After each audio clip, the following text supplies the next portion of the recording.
dalam dunia ini sebetulnya yang paling menderita di dalam kehidupan keluarga, di dalam negara, di dalam peperangan, di dalam segala kejadian, yang paling menderita siapa? Yang laki-laki atau yang perempuan? Hah? Pasti perempuan toh? Ya toh?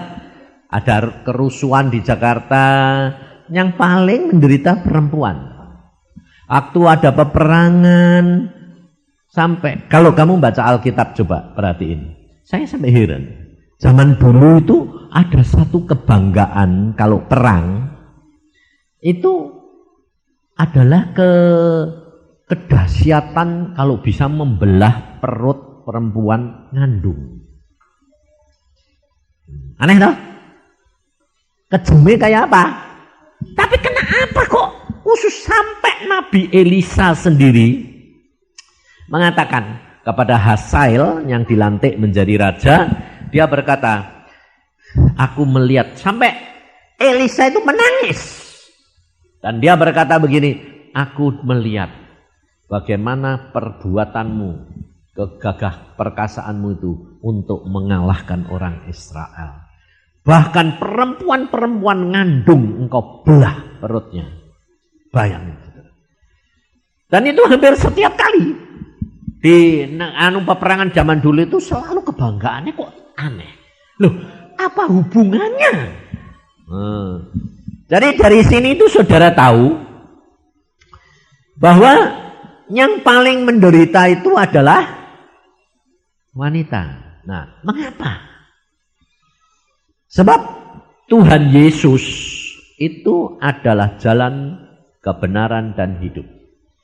Jadi selalu ada jalan keluar di dalam masalah-masalah yang dihadapi manusia ini. Nah, kita bicara yang paling ekstrim toh, wanita yang paling susah. Karena apa? Karena dari permulaan saudara itu harus sadar. Sebab kalau kita tuh tidak menyadari dari mulanya, saudara tidak akan bisa menerima. Dan saudara akan tambah menderita. Bahwa dari permulaan Adam dan Hawa, yang menyebabkan Adam jatuh itu siapa? Hawa. Jadi dimulai dengan perempuan, diakhiri dengan perempuan. Kok lagi? Jadi yang menyebabkan jatuh itu perempuan. Sekarang yang harus menjadi perantara keselamatan manusia perempuan. Maria keluar Yesus. Ya toh? Jadi saudara harus tahu cakal bakalnya dan saudara harus menerima. Nah, kalau saudara itu sudah tahu bahwa yang mulai memang perempuan dan saudara ini sudah diciptakan jadi perempuan, jangan lalu bilang gini, lah kenapa aku dijadikan perempuan? Nah, itu namanya kurang ajar itu namanya. Sebabnya kamu diciptakan oleh Tuhan jadi perempuan, itu pasti Tuhan punya maksud yang luar biasa. Makanya perempuan itu disebut penolong. Ini saudara harus tahu, kamu ini penolong. Jadi penolong sama yang ditolong pinter mana?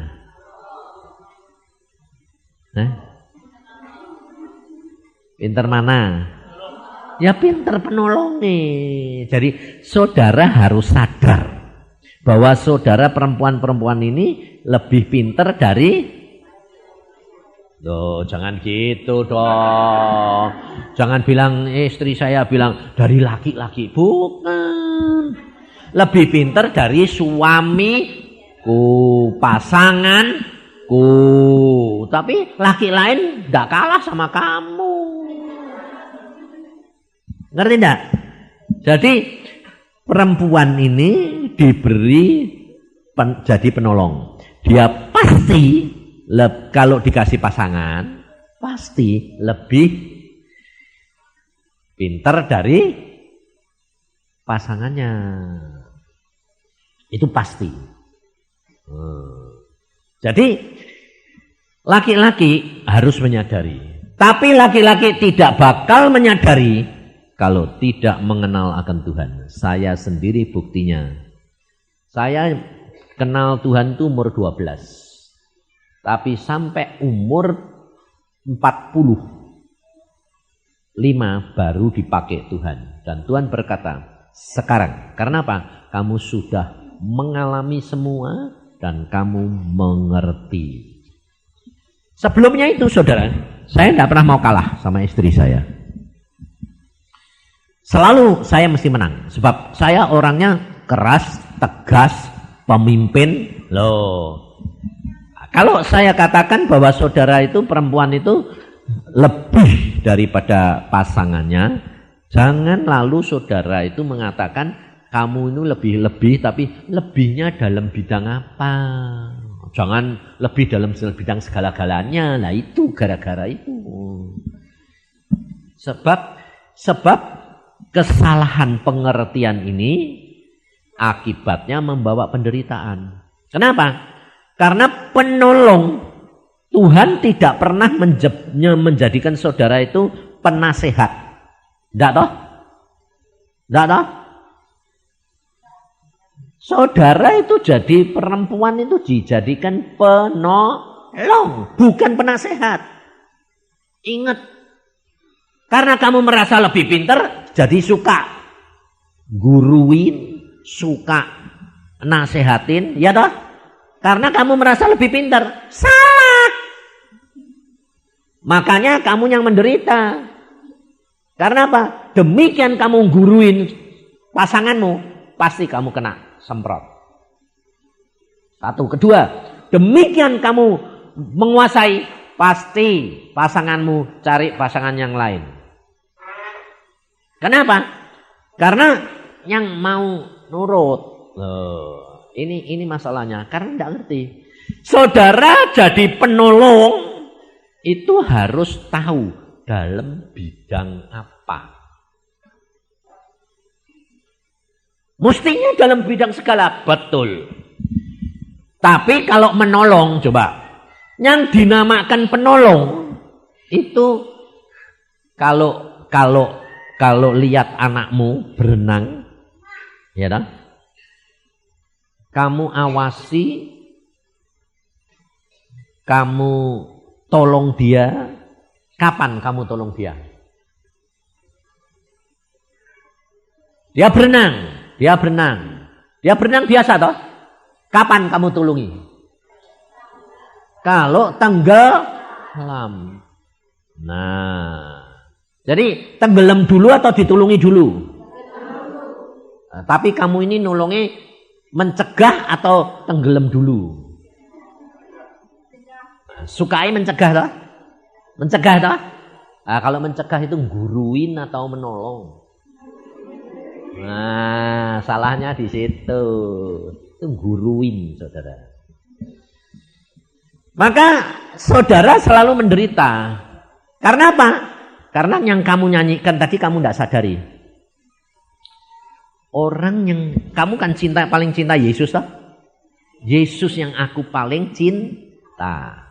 Orang yang paling kamu cinta kepingin nurut sama kamu atau kamu nurut dia?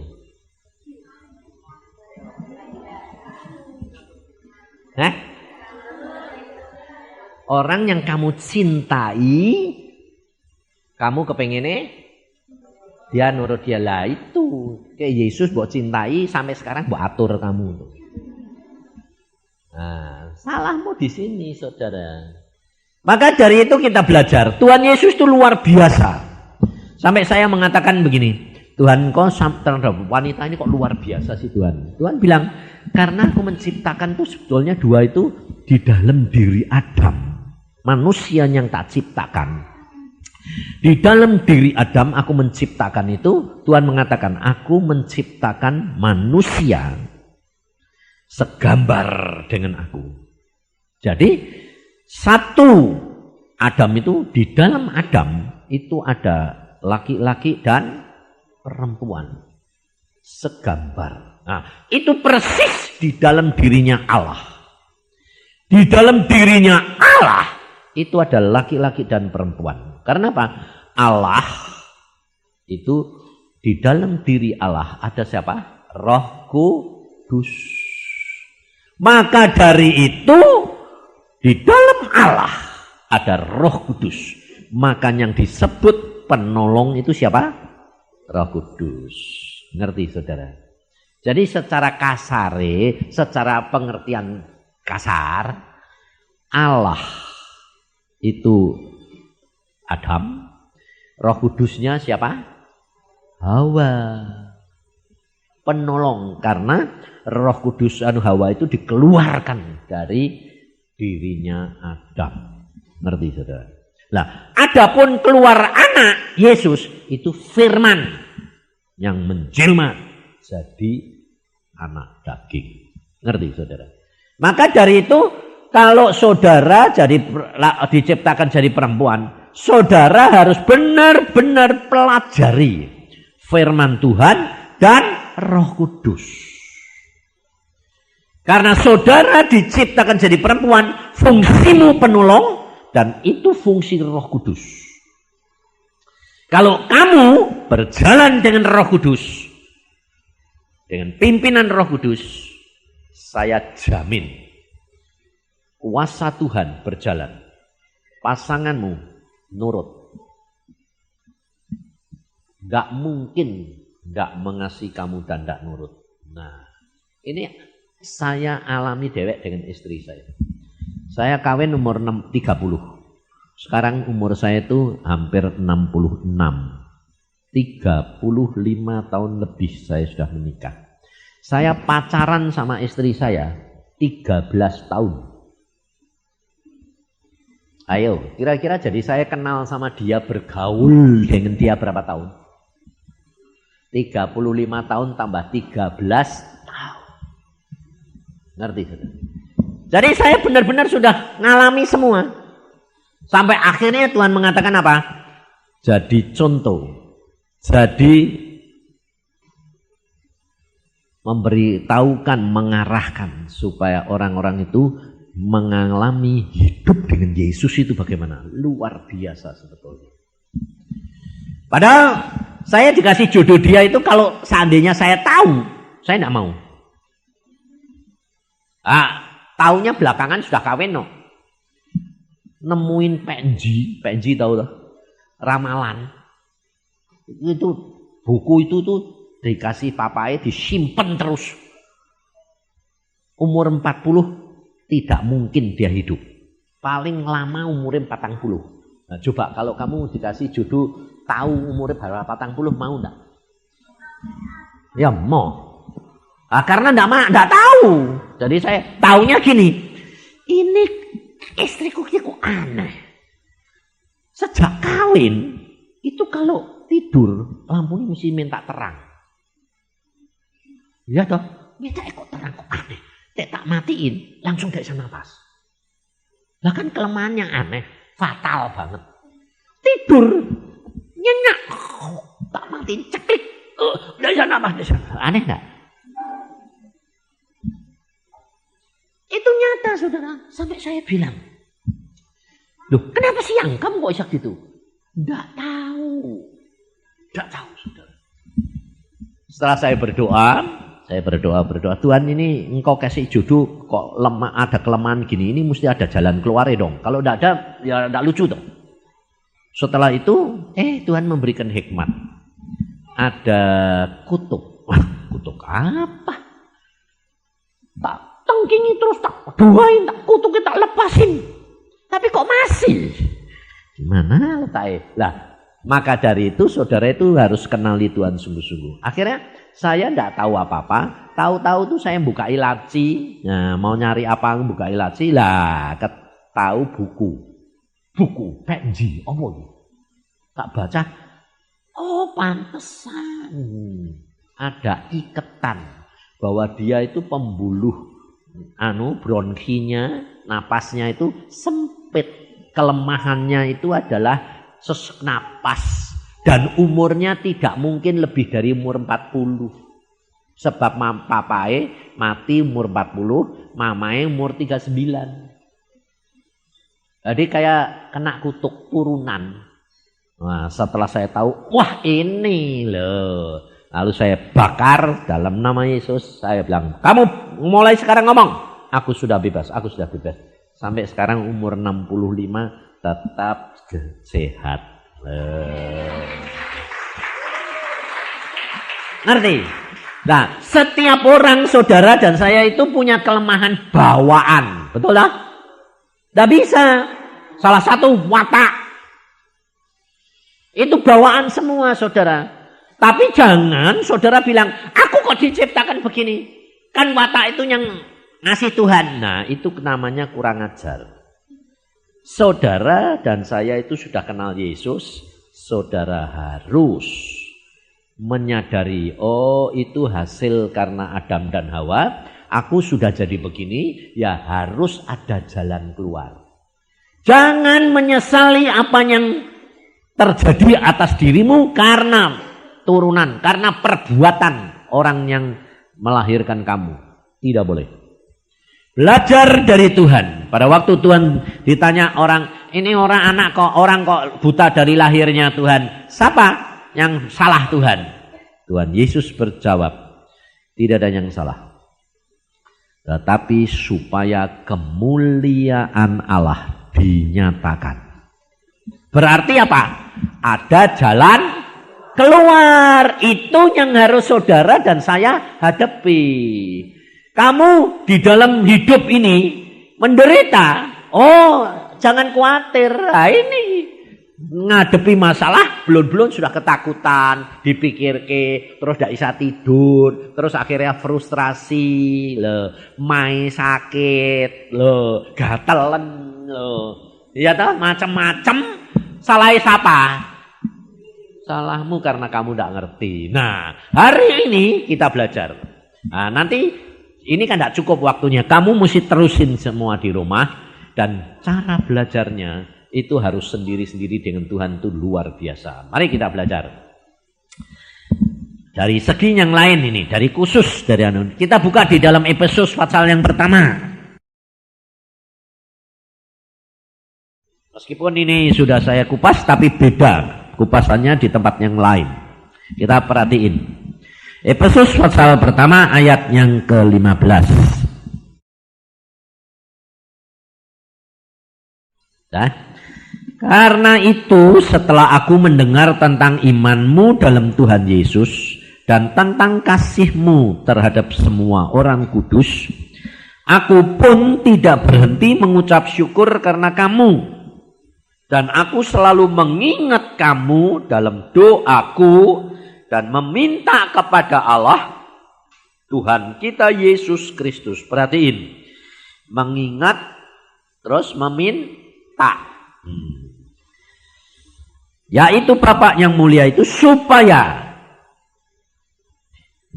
dia memberikan kepadamu roh hikmat dan wahyu untuk mengenal dia dengan benar. Nah, ini penting ya. Dan supaya ia menjadikan mata hatimu terang, agar kamu mengerti pengharapan apakah yang terkandung dalam panggilannya. Betapa kayanya kemuliaan yang ditentukan bagi orang-orang kudus. Dan betapa hebat kuasanya bagi kita yang percaya sesuai dengan kekuatan kuasanya. Sampai di sini. Nah, kita belajar bahwa yang penting harapan kita itu terhadap Yesus. Karena kita menyadari Yesus itu segala-galanya. Kuasanya, hikmatnya, kasihnya. Nah, itu akan menjadi bagian saudara dan saya. Kalau saudara hidup di dalam firman dan tuntunan Roh Kudus. Karena di dalam Yohanes 11, 15 Tuhan Yesus berkata apa? Di luar aku, kamu tidak bisa berbuat apa-apa. Nah, itu maksudnya apa? Kalau kamu sudah jadi anak Yesus, kamu hidup di dalam jalan firman Yesus, apa saja yang kamu minta, diberi. Tapi kalau kamu keluar, maka nasib takdir yang berjalan atas diri kamu.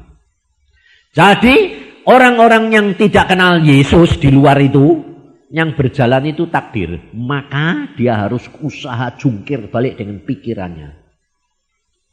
Tapi kalau kamu di dalam Yesus, kamu harus berkomunikasi dan mengenal Roh Kudus, lalu Roh Kudus yang mimpin kamu pikiranmu, sehingga kamu nanti berjalan menurut pimpinan dia. Selalu mesti luar biasa. Sebab apa? Sebab Roh Kudus itu yang Maha Tahu. Nah, sekarang caranya bagaimana supaya kamu ini benar-benar mengenali Roh Kudus. Nah, kalau kamu sendiri tidak mengenali Roh Kudus, ya tahu caranya toh? Nah, itu salahnya. Maka dari itu kenali dia Roh Kudus. Yuk kita lihat. Roh Kudus ini di dalam Injil Yohanes pasal yang ke-14. Jadi ini nanti tinggal kalau saudara sudah ngerti, tinggal pelaksanaannya saudara sendiri yang ngelakuin. Gitu. Saya pengen ngajari supaya saudara ngalami sendiri. Jangan gini, wah ya enak disembayangke Pak, sembayangke Pak. Loh, bapaknya mati repot gue. Cari siapa lagi? Ngerti enggak? Sendiri supaya di dalam keluargamu itu nanti ada satu orang yang mengenal Tuhan dan seluruh keluarga diselamatkan. Luar biasa. Nah, di dalam Injil Yohanes 14 ayat 15, jikalau kamu mengasihi aku, kamu akan menuruti segala perintahku.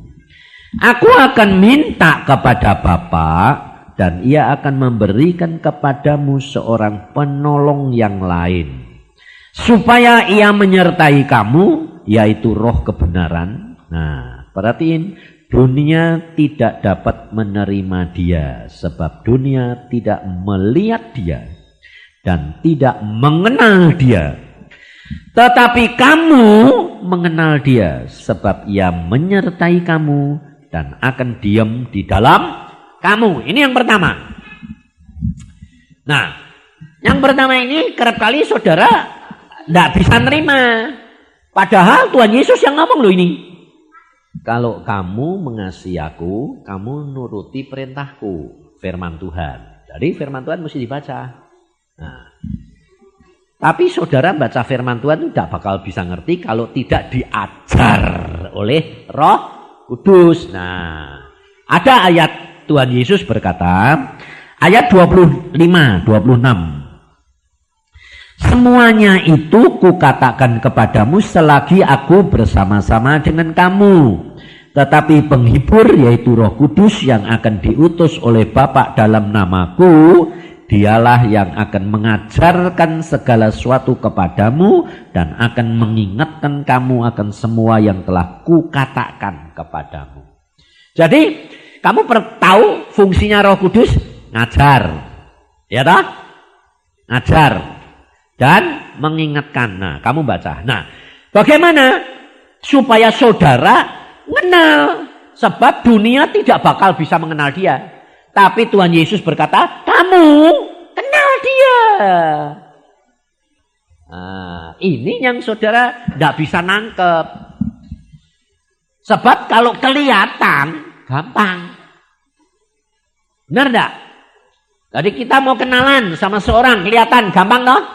Lah ini Roh Kudusnya kelihatan enggak? Hah? Tapi kamu kenal enggak? Piye kenali? Apa? Isa omong. Nah, ini makanya masalahnya di sini karena kamu punya konsep macam-macam bisa ngomong. Sebab lo ini tadi kan ngomong sih Tuhan ngomong Yesus baca tah. Ayat 17. Dunia tidak dapat menerima dia sebab dunia tidak melihat dia dan tidak mengenal dia. Tetapi kamu mengenal. Sebab apa? Ia menyertai kamu dan akan diem. Loh, jadi kamu mengenalnya di mana dia? Donen dalammu. Nah, yang pertama, saudara itu harus percaya, oh, aku sudah percaya Yesus dibaptis, aku terima Yesus Tuhan sebagai Tuhan dan Juru Selamat, Roh Kudus masuk. Berarti Roh Kudus sudah ada di dalam diri kamu enggak? Nah ya, nah, itu pertama kali. Nah, itu namanya iman. Percaya meskipun tidak melihat. Lah, kamu kan belum lihat toh, enggak lihat toh Roh Kudus toh. Tapi kamu percaya ada di dalam kamu toh. Nah, itu langkah yang pertama harus kamu percaya bahwa di dalam kamu itu ada Roh Kudus. Tuhan Roh Kudus ada di dalam kamu. Nah, tinggal sekarang memperkenalkan diri. Nah, kalau dia jadi penghuni di rumahmu, ya toh? Nah, dan kamu tahu bahwa dia adalah Allah yang Maha Kuasa, Allah yang segala-galanya, karena fungsi Yesus diambil alih dia. Ayo, kalau kamu punya tamu yang kamu hormati, yang punya kuasa, yang punya tahu segala-galanya di dalam kamu, kamu menghendaki dia yang kenal kamu atau kamu yang mengenal mau dekat dia?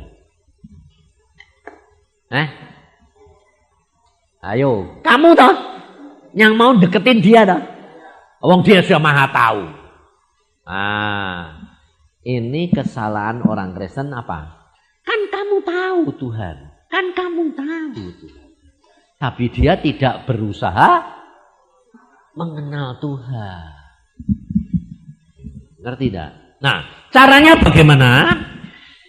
Caranya yang pertama dia adalah kamu baca Alkitab. Nah, dia mengingatkan dan dia mengajar kamu. Lalu Roh Kudus sudah ada. Kamu percaya toh? Percaya toh? Nah, percaya. Ya kamu belajar deket sama dia ya, diajak ngomong toh ya. Kamu punya tamu, mbok hargai, mbok hormati, tapi mbok kasih kamar yang nomor 1, paling enak, amarmu aja kalah, tapi tidak pernah mbok ajak. Kira-kira kerasan ndak? Nah itu salahnya. Nah, lalu kamu tanya lagi. Ngomongnya piye?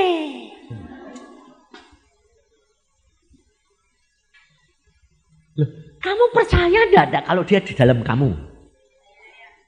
Lah, ngomongnya piye?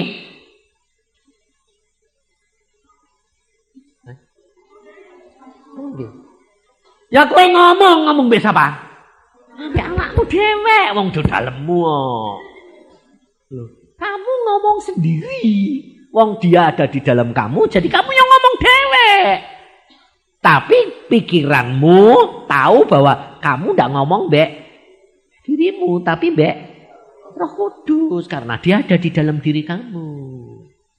Nah, lalu kamu tanya gini, sudah ngomong Pak, tapi tidak dengar. Jawabannya, ayo jawab, mesti gitu tak gue. Nah, kowe nek ngomong gitu itu ndak bolak-balik kamu sing ngatur Tuhan. Atau Tuhan sing ngatur kamu? Harusnya Tuhan sing ngatur kamu toh. Wong dia Maha tahu, Maha kuasa. Jadi nek kowe ngomong, dia sudah dengar ndak? Cuma masalahnya dia mau jawab pondak kan sak sukae ndekne toh. Lah kok kowe muni ora dijawab lho. Ngatur meneh ndak? Nah itu yang menyebabkan kowe tidak kenal-kenal itu karena kowe sing ngatur. Dan Tuhan tidak mau, dia berkata, aku tidak akan memberikan kemuliaanku kepada manusia, kepada yang lain. Jadi dia tidak mau. Tapi kamu selalu ngomongnya gini, kok dijak ngomong kok tidak gelem ngomong. Nah, ini matamu ndak? Kenapa? Karena kamu tukang ngatur. Fungsimu penolong ini salah. Nah, makanya repot. Aku itu bisa berubah. Kenapa saya itu pemimpin, saya pemerintah, saya diktator, saya selalu individu. Kenapa sekarang bisa mengasihi istri saya dan saya bisa menghargai dia, menanya dia dalam segala perkara. Apa sebabnya? Karena dia melakukan fungsinya Roh Kudus. Kalau aku sedang negor dia, atau saya ngomong sama dia, saya tidak minta jawaban. Tapi saya mau minta pengertian. Kowe ngerti. Jadi apalagi kalau aku marah mbek dia, kalau dia berani jawab satu kata, marahku double 2 kali. Saya galaknya dulu kayak apa? Tanya orangnya di sini. Kalau saya marah, saya negor dia, dia berani jawab atau memberi alasan, marahku double. Ini contohnya aja. Aku naik mobil, kalau dia bilang, yang cepet-cepet tak banterke. Nanti dek, wani ngomel, kowe sing nyopir. Tapi dek wani ngomel, tak dunke gitu tengah jalan. Kerasnya saya. Makanya anak saya Iin dulu bilang gini, Pak, aku besok kalau punya cari jodoh kayak papa. Aku bilang, In, tarik kata-katamu. Aku bilang, kenapa Pak? Kamu tidak kenal papa dulu karena kamu belum lahir. Kamu tidak kenal papa. Kamu kenal papa kan papa sudah jadi. Sebelumnya itu kamu tahu. Aku pacaran dengan mamahmu, pergi pesta. Aku bilang, aku cuma ngomong, pulang. Dia tidak cepat tak tinggal. Sampai dia itu ngejar saya nenteng sepatu. Karena kalau pakai hak kan turun terapkan susah. Wah, aku sudah nyetater sepeda motor. Nah, kalau dia tidak nyemplo tak tinggal. Ngau pakaian pesta di jalan besar nenteng sepatu, gonceng sepeda motor. Ayo jujur. Ada wanita di sini yang mau? Tidak ada toh? Pantesan kamu tidak dikasih suami model kayak aku.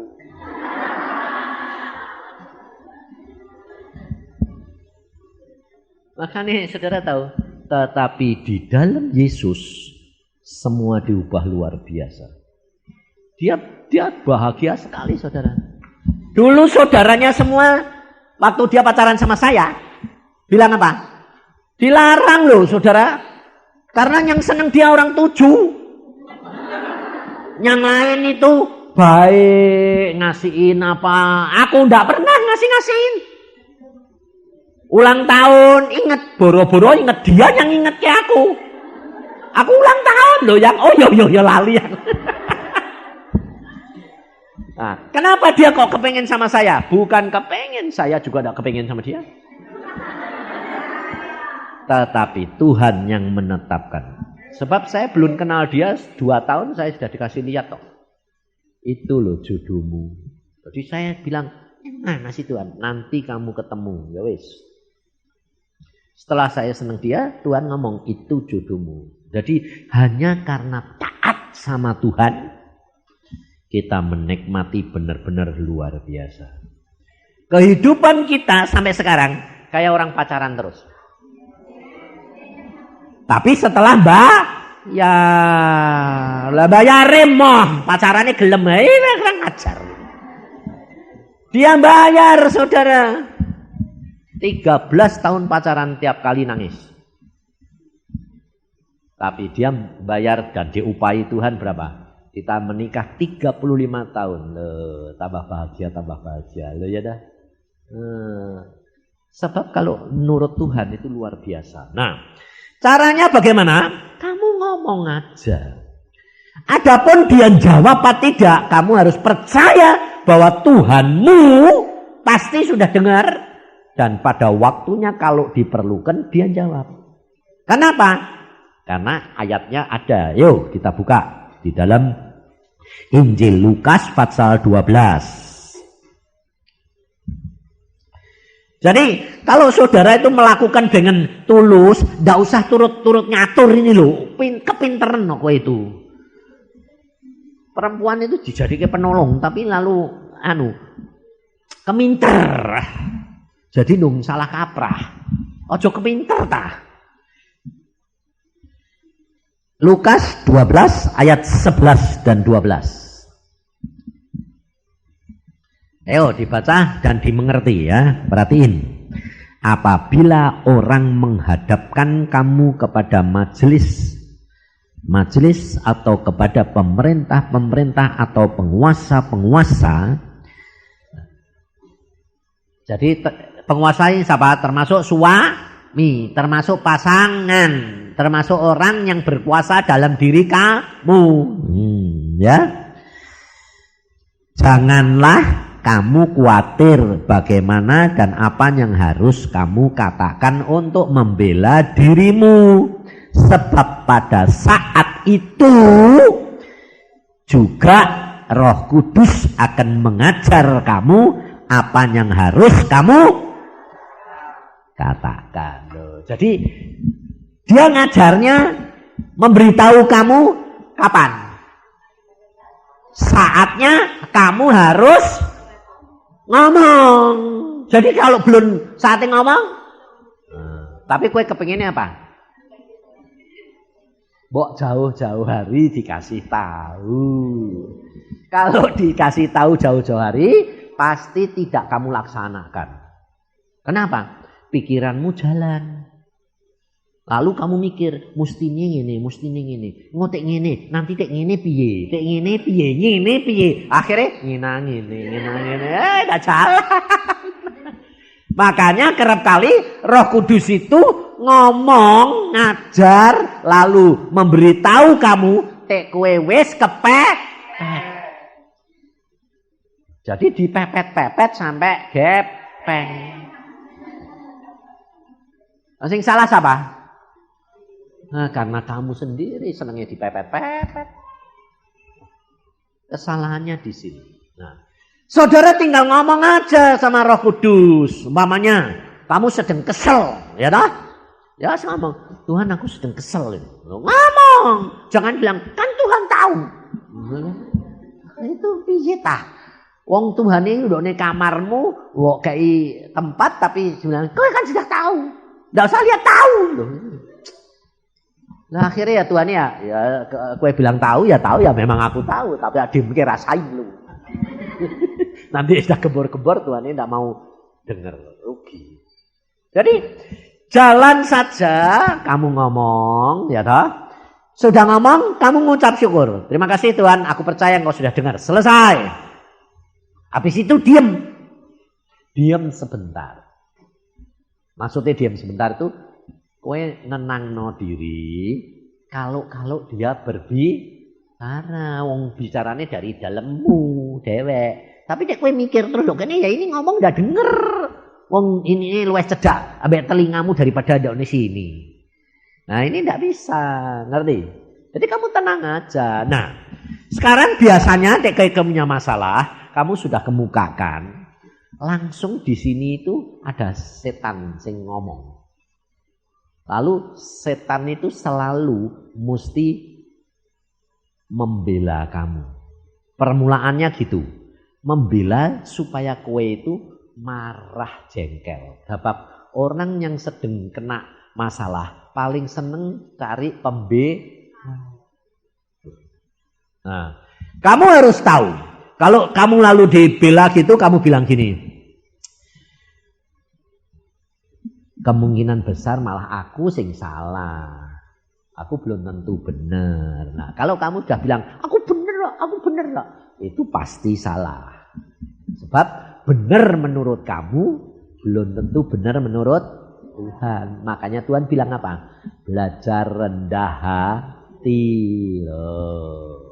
Maka dari itu, saudara jangan posing. Kalau kemudian kamu di sini mamanya, kamu khawatir, kamu tak sakit, kena divonis dokter kanker. Terus dong, mulai di sini kan ketakutan sembarang kali gitu dah. Nah, terus harusnya kamu kan ngomong sama Roh Kudus, Tuhan Roh Kudus, aku kok divonis dokter kanker. Nah, terus ngomong, Roh Kudus, kanker itu tidak ada obatnya. Dibestral, diapa, cuma sekedar mengurangi, tapi tidak bisa menghilangkan. Nah, Jadi Tuhan, apa yang aku harus lakukan? Loh, karena kamu dan saya ini terus terang setelah menjadi anaknya Tuhan Yesus, kamu sudah dibeli dengan darah Yesus. Jadi kamu milik siapa?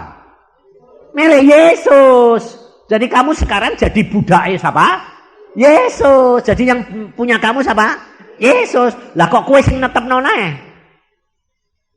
Ya kamu mesti tanya sama Roh Kudus. Wong Roh Kudus itu yang mewakili Yesus di dalam diri kamu. Kamu bilang, Tuhan aku kena ini. Terus kamu doanya piye? Sembuhin dong. Ya. Itu ngatur ndak? Merintah ndak? Kurang ajar ndak? Coba kue punya pembantu. Kue punya pembantu. Terus tahu bahwa kue dokter pembantu sakit, dia bilang, Pak dokter, sembuhin dong. Jengkel enggak dokter? Buat tendang enggak? Nah itu loh saudara. Kita itu kerap kali enggak nyadari. Kalau kita itu di dalam posisi yang benar. Kamu ngomong aja, Tuhan aku gini. Aku ini sekarang kan milikmu Tuhan. Oh ya toh? Suamiku, keluargaku, anakku milikmu. Papa mama ya milikmu. Lah ya, aku ini milik. Tapi aku sekarang kok kena ini Tuhan. Maumu apa yang baik buat aku Tuhan, buat mama papa, buat anakku, buat suamiku. Ya toh, tanya toh. Karena saudara percaya bahwa Yesus tahu yang terbaik. Kenapa kok kamu ribut, kamu nentepin dewek? Nah, kalau kamu mulai, wah aku disembuhin, wah gini. Kamu mesti ngomong diri sama dirimu. Kowe sapa? Kamu isa apa? Ndak isa apa-apa. Hai, isa apa-apa kok ribut? Mbok kuatiri, mbok takuti, kamu bisa apa? Ndak isa. Lah ya sudah. Lah kalau kamu tahu ndak isa apa-apa, kenapa ndak datang pada Yesus yang tahu segala-galanya, yang punya kita, yang bisa? Kamu tanya, Tuhan maumu piye? Sukamu. Tuhan, seandainya Tuhan bilang, Tuhan, seandainya engkau suruh aku pulang ke surga, aku enak Tuhan, tapi ya kasihan tuh loh yang tak tinggal ke Tuhan, tolong deloono. Ya dah. Nah, nanti kan hatinya Tuhan kan ngerti hatimu. Hatimu justru belas kasihan sama sana. Hati Tuhan itu enggak sampai hati. Ini contohnya mama. Mamaku itu pada waktu Tuhan bilang, waktumu tiba, ayo pulang. Nah, lalu dia mati. Dia cek gitu loh. Aku kok sudah pergi. Waktu dia pergi, dia sudah berangkat gitu, ngomong sama Tuhan. Tuhan, dia bilang gitu. Aku kok inget anakku yang belum bunting besar yang belum melahirkan itu Tuhan. Dia cuma gitu.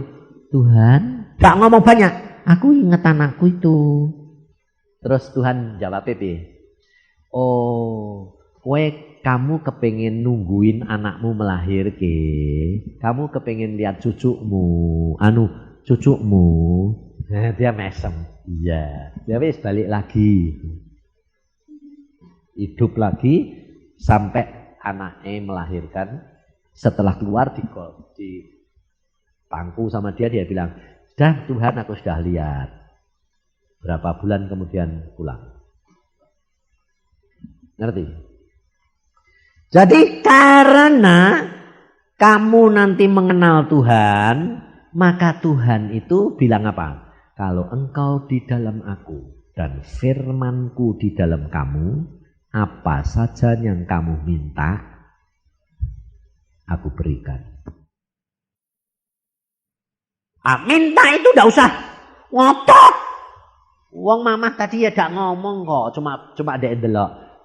Anakku ngandung Tuhan. Lah Tuhan ya sak ngerti. Kowe kepengin lho. Penak toh? Mau gitu atau mau ngotot? Nah itu masalahnya. Ada contohnya perempuan itu yang ngotot terus itu. Akhirnya dikasih. Setelah berapa lama? Tapi dia gak ngotot. Ngomong aja, Tuhan, langsung Tuhan ngerti hatimu, langsung ya balik.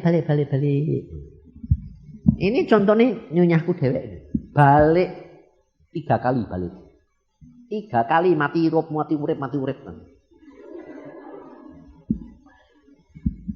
Ya kalau pada waktu mau mati, saya bilang gini, Tuhan, saya yang ngomong malah, Tuhan, ini istriku keadaannya pasti mati, secara medis mesti mati. Lah pembuluh darah pecah semua, sampai sekarang ada buktinya, tangan sini sama sini, sampai sekarang seluruh tubuh darah keluar, matanya tidak bisa lihat, buta karena darah pecah semua. Aku bilang, Tuhan ini mesti mati. Terus aku bilang, tapi istriku ini pasti salah Tuhan. Salah. Dan aku juga salah. Salahnya dari mana Tuhan? Terus Tuhan berkata, bukankah aku sudah ngomong dia tidak boleh ikut pelayanan dengan kamu? Kenapa dia ngotot ikut? Oh, aku bilang, yang cepat bertobat, salah kowe. Wes gak boleh ikut, ngotot ikut. Aku bilang, iya betul, salah. Wes, sudah salah. Oke Tuhan, kita salah. Konsekuen. Kalau dia harus mati, matilah. Wong memang salah, tapi tetap masuk surga. Terus saya berargumentasi sama Tuhan, tidak ngotot. Sembuhin dong, enggak.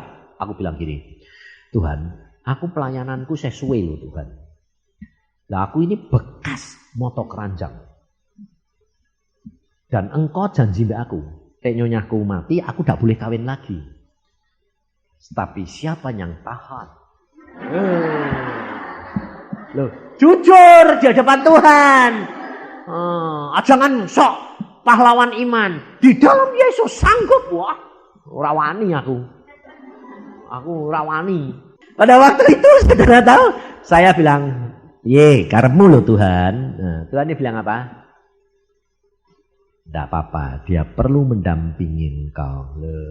Nanti balik ke urip meneh. Sebab Yesus sudah ngomong, kalau kamu sayang nyawa, kamu akan kehilangan nyawa. Tapi kalau kamu tidak sayang nyawa karena aku, jadi kamu mencintai Yesus, kamu mendapat nyawa. Nah, ya dah. Tapi kerap kali orang-orang Kristen nakal. Alkitab berkata, kalau aku tidak sayang nyawa, aku mendapat nyawa. Nah, tapi tidak sayangi nyawa, dipakai alasan karpe dewek. Salah. Tidak sayang nyawa karena Yesus. Jadi tidak sayangi nyawa karena kasih. Yesus itu kasih. Nah, ini tidak sayang nyawa supaya gelis mati ganti anyar. Lah, salah. Nah, ini nakale wong-wong itu orang Kristen tuh gitu. Makanya dari itu saudara harus tahu cara saudara bergaul dengan Roh Kudus. Nah, hati-hati. Saya pesan. Kalau saudara nanti sudah belajar peka, ngerti komunikasi Isa, hati-hati. Hati-hatinya apa? Kita kerap kali jatuh kepada apa? Kesombongan. Kesombongannya apa? Rasanya peka. Kadang-kadang suara hati bukan dari Roh Kudus. Nah, mbok anggap itu kamu salah. Nanti malah tidak ketulungan, malah gagal. Nah, ini kebanyakan orang itu. Nah, makanya saya diajar Tuhan banyak. Kalau Tuhan ngomong, lalu kamu mesti ingat cocok dengan Alkitab enggak. Terus kedua, membawa damai sejahtera enggak. Ketiga, itu demi kepentinganku atau kepentingannya Yesus atau orang lain. Kalau itu kepentinganmu, hati-hati. Kebanyakan bukan dari Tuhan. Karena apa? Karena memuaskan diri kita sendiri. Tapi kalau dari Tuhan, luar biasa. Nah, bagaimana bisa taunya Pak? Tidak bisa tahu karena firman Tuhan berkata apa? Semua dilihat buahnya. Jadi setelah dilakukan hasilnya apa baru kamu tahu. Nah setelah tahu kamu bisa membedakan. Oh tadi suaranya gini, itu suara hati. Oh ini, oh itu Roh Kudus. Nah lama-lama kalau peka nanti sudah tahu, ngerti, oh Roh Kudus. Oh ini aku. Itu, ngerti dah. Nah, maka dari itu saudara harus hati ini dipenuhi dengan pikiran ini. Harapan apa yang ada di dalam diri kamu? Satu adalah di dalam Yesus ada kekuatan Allah, hikmat Allah dan kuasa Allah. Sehingga kamu membutuhkan wahyu dan hikmat itu melalui Roh Kudus, bukan melalui yang lain. Sebab banyak orang Kristen akhirnya bisa pergi ke peramal orang pinter, lalu bilang sekarang ada ilmu tenaga dalam barang itu. Oh itu kan salah, tidak boleh. Harus melalui Roh Kudus. Roh Kudus berarti melalui kamu sendiri dalam hatimu dan melalui hamba-hamba Tuhan, orang-orang yang benar-benar hidup berkenan di hati Tuhan. Maka saudara nanti akan ngalami hidup dengan Tuhan itu luar biasa. Gak usah gini, mana kok tidak ada hasilnya. Pekerjaan Tuhan, doamu, itu kalau sedang Tuhan ngerjakan, tidak akan memberitahu kamu. Tapi kamu nanti lihat hasilnya. Buah-buahnya itu berubah. Saya sendiri terus terang saudara, dirubah Tuhan tidak tahu. Tapi istri saya bilang, kamu berubah banyak loh yang. Dulu aku ngomong marah, sekarang enggak. Kalau aku bilang alon-alon yang kok malah enggak ngebut. Ya, loh kok iso ngono? Piye itu? Ya enggak ngerti, aku saiki bisa ngerti kamu. Bisa ngerti kamu, aku bisa kasihan kamu loh. Bisa sayang kamu. Wong aku tuh dulu mata keranjang, tapi kue tambah bunder kok ya tetap sayang, aneh aku menurut. Harusnya di mata keranjangan bunder yang golek sing gepeng, ya toh iki ndak. Wong aku bilang kamu dulu gepeng tipis punya, kandel punya, ini tebel punya. Ya iso aku menurut.